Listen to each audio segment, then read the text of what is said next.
بسم اللہ۔ باب اس بارے میں کہ ہلکا وضو کرنا بھی درست اور جائز ہے۔ حدیث نمبر 138۔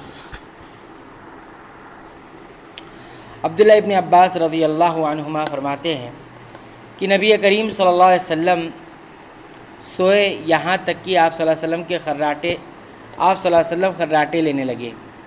پھر آپ صلی اللہ علیہ وسلم نے نماز پڑھی، اور کبھی راوی نے یوں کہا کہ آپ صلی اللہ علیہ وسلم لیٹ گئے پھر خراٹے لینے لگے۔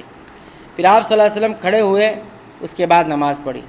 پھر سفیان نے ہم سے دوسری مرتبہ یہی حدیث بیان کی عمرو سے، انہوں نے قریب سے، انہوں نے عبداللہ ابن عباس رضی اللہ عنہما سے نقل کیا کہ وہ کہتے تھے ایک مرتبہ میں نے اپنی خالہ ام المؤمنین میمونہ رضی اللہ عنہا کے گھر رات گزاری، تو میں نے دیکھا کہ رسول اللہ صلی اللہ علیہ وسلم رات کو اٹھے۔ جب تھوڑی رات باقی رہ گئی تو آپ صلی اللہ علیہ وسلم نے اٹھ کر ایک لٹکے ہوئے مشکیزے سے ہلکا سا وضو کیا۔ عمرو اس کا ہلکا پن اور معمولی ہونا بیان کرتے تھے، اور آپ کھڑے ہو کر نماز پڑھنے لگے، تو میں نے بھی اسی طرح وضو کیا جس طرح آپ صلی اللہ علیہ وسلم نے کیا تھا۔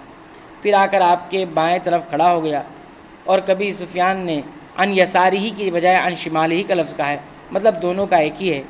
پھر آپ صلی اللہ علیہ وسلم نے مجھے پھیر لیا اور اپنی دائنی جانب کر لیا، پھر نماز پڑھی جس قدر اللہ کو منظور تھا۔ پھر آپ لیٹ گئے اور سو گئے حتیٰ کہ خراٹوں کی آواز آنے لگی۔ پھر آپ کی خدمت میں مؤذن حاضر ہوا اور اس نے آپ کو نماز کی اطلاع دی۔ آپ صلی اللہ علیہ وسلم اس کے ساتھ نماز کے لیے تشریف لے گئے۔ پھر آپ صلی اللہ علیہ وسلم نے نماز پڑھی اور وضو نہیں کیا۔ سفیان کہتے ہیں کہ ہم نے عمرو سے کہا، کچھ لوگ کہتے ہیں کہ رسول اللہ صلی اللہ علیہ وسلم کی آنکھیں سوتی تھی، دل نہیں سوتا تھا۔ عمرو نے کہا کہ میں نے عبید بن عمیر سے سنا، وہ کہتے تھے کہ انبیاء علیہ السلام کے خواب بھی وحی ہوتے ہیں۔ پھر قرآن کی یہ آیت پڑھی کہ میں خواب دیکھتا ہوں کہ میں آپ کو ذبح کر رہا ہوں، یعنی ابراہیم علیہ السلام کے خواب کا تذکرہ کیا۔ باب وضو پورا کرنے کے بارے میں۔ عبداللہ بن عمر رضی اللہ عنہما کا قول ہے کہ وضو کا پورا کرنا اعضائے وضو کا صاف کرنا ہے۔ حدیث نمبر 139۔ اسامہ بن زید رضی اللہ عنہ کہتے ہیں کہ رسول اللہ صلی اللہ علیہ وسلم میدان عرفات سے واپس ہوئے۔ جب گھاٹی میں پہنچے تو آپ صلی اللہ علیہ وسلم اتر گئے۔ آپ صلی اللہ علیہ وسلم نے پہلے استنجا فرمایا، پھر وضو کیا اور خوب اچھی طرح نہیں کیا۔ تب میں نے کہا یا رسول اللہ، نماز کا وقت آ گیا ہے۔ آپ صلی اللہ علیہ وسلم نے فرمایا نماز تمہارے آگے ہے، یعنی مزدلفہ چل کر پڑھیں گے۔ جب مزدلفہ میں پہنچے تو آپ نے خوب اچھی طرح وضو کیا، پھر جماعت کھڑی کی گئی۔ آپ صلی اللہ علیہ وسلم نے مغرب کی نماز پڑھی، پھر ہر شخص نے اپنے اونٹ کو اپنی جگہ بٹھلایا، پھر عشاء کی جماعت کھڑی کی گئی، اور آپ صلی اللہ علیہ وسلم نے نماز پڑھی، اور ان دونوں نمازوں کے درمیان کوئی نماز نہیں پڑھی۔ باب دونوں ہاتھوں سے چہرے کا صرف ایک چلو پانی سے دھونا بھی جائز ہے۔ حدیث نمبر 140۔